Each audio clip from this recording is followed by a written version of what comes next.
Hi guys, Chitransh here. I'm the co-founder at GoComet.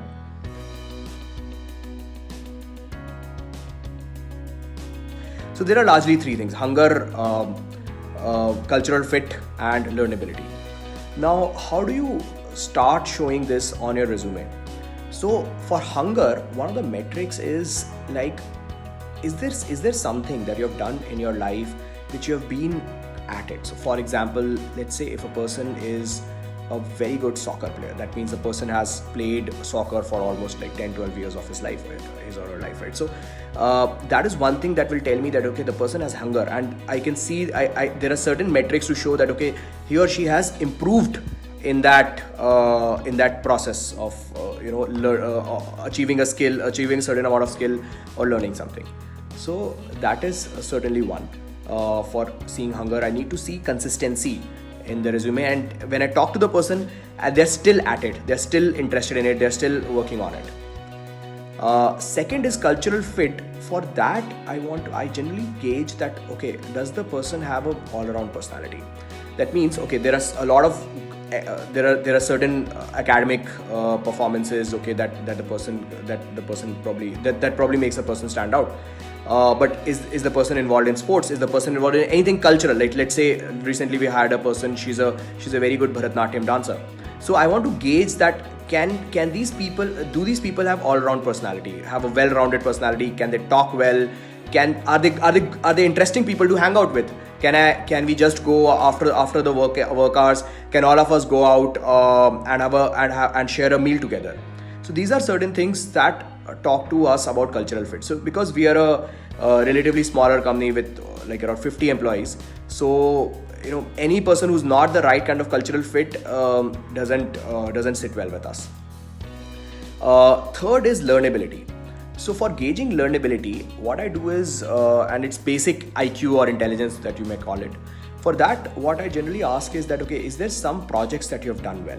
So what I've seen is that sometimes people with not good grades or not good CGPAs can, they have worked really hard in one or two projects that they have done. So I go really deep into that. So recently I interviewed a person who had developed a small app when he was in the B school. So in that case, I went really deep into what was the concept behind it, what were they thinking, and so from that I could gauge that okay, do they have whatever they've learned in a particular course or in particular B school, have they applied it properly in that application when they were developing? What was the kind of application that was done? So that gives me some understanding of learnability.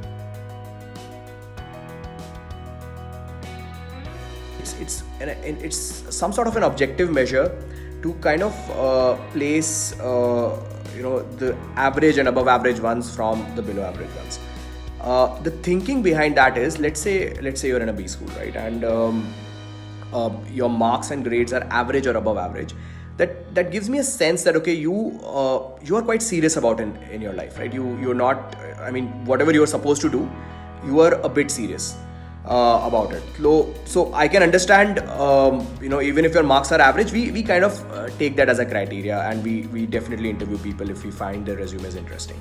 So I think that's about it. The idea, as I have discussed this in the last question as well, that we need kind of an all-round personality in people. It's not just marks or grades or one tick that I can.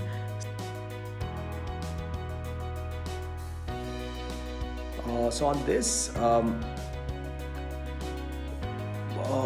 most important thing is that you should never lie in an interview.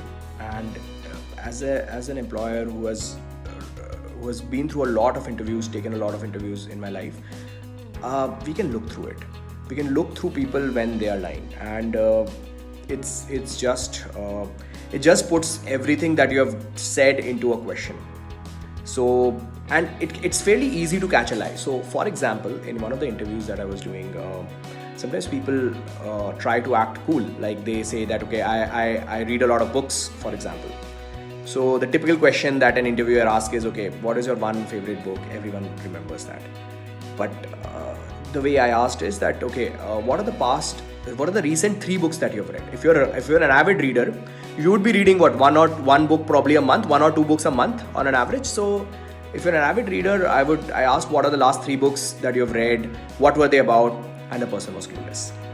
And so it gave me a sense that okay, the person is trying to portray something that he is not, and that put everything into question.